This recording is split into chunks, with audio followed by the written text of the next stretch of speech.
My name is Marguerite Humeau. I'm a French artist based in London, and I mostly work with large-scale installations that comprise sculptures, sometimes monumental sculptures, sometimes light pieces, sometimes even scent. Most of my work aims at bringing us humans into contact with other modes of existence across different spaces and different times. And my mission is to maybe create a more resonant and synchronized and interconnected future. With this show, I was really thinking about torches as being guides, and I was thinking about who are our guides in these times. Could we look at the past, the deep past, maybe the far future, and can we find forms of life that could be our guides to better navigate our own lives as humans on Earth?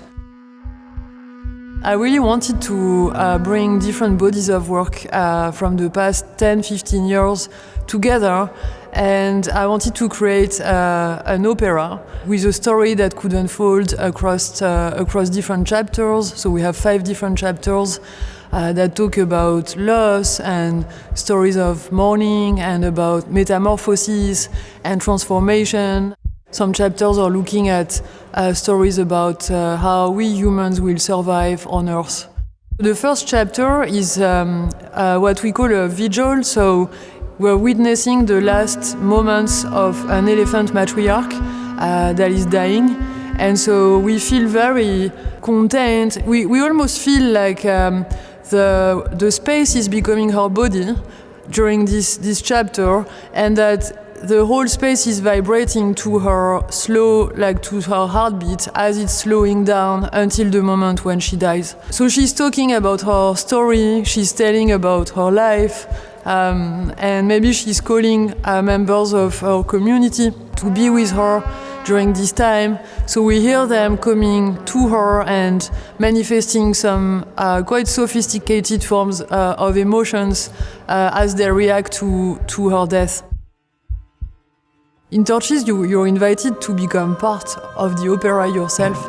So there are different instances where, for example, during the death of Echo, and after during the Requiem for Echo by the Venuses, humans are invited to become themselves part of the Venus community as they are mourning the loss of Echo. Around stairs there are fallen leaves that are almost like rocking chairs where humans are also invited to lay down and maybe attempt to synchronize to these new rhythms of life. The way I look at the space the first time I came here in ARKEN, I felt this was like a giant resonance cavity, and to me it really felt like a cave.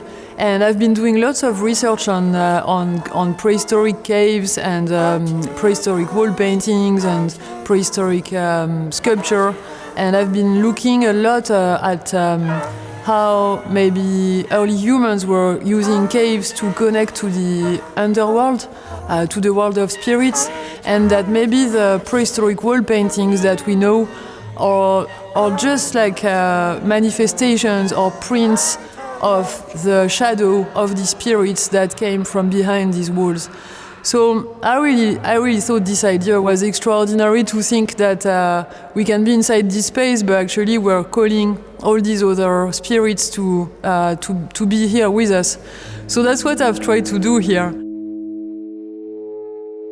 Torches is an opera, but it's not a linear timeline, so there are these different chapters, but it's also one vast story about life and death, and you can enter at any time, and every human who enters the show will experience it in a different way, because there is a lot of chance also in some of the sound pieces, and there are pieces that are activating themselves at different times.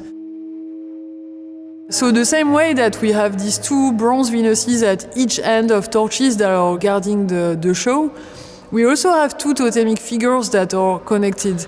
And these are Stars and Skyla. Stars on one end is the origin of life, and it's expelling these bubbles that carry all these potentials that are all blown in glass. And at the other end, we have Skyla that looks like a smoke, that looks almost like a cosmic sort of smoke that is then becoming maybe more toxic or is like sucked back into the ground. We have lots of blown glass in torches, and I always think that all the blown glass has contained human, like air from a human at some point. They are born from air, and so this constellation it almost feels like it's expelling maybe something toxic or something that is already getting a little bit moldy. But as it progresses, it's becoming also cosmic and much lighter. The pieces from Maze are looking at how we can maybe become collective organisms. So they're maybe more set in a more speculative sort of future where we have merged with other collective species, like maybe like bees or like termites. And these species, they feel like they've really grown. As they haven't really been designed or carved, they've really grown like organic structures. So some of them maybe are reminiscent of beehives or fungus formations, maybe of termite mounds. They've been cast in beeswax. They also really smell like beeswax. And they also have been carved in wood that has been eaten by termites. So I see these pieces as proper collaborations also with this other collective species.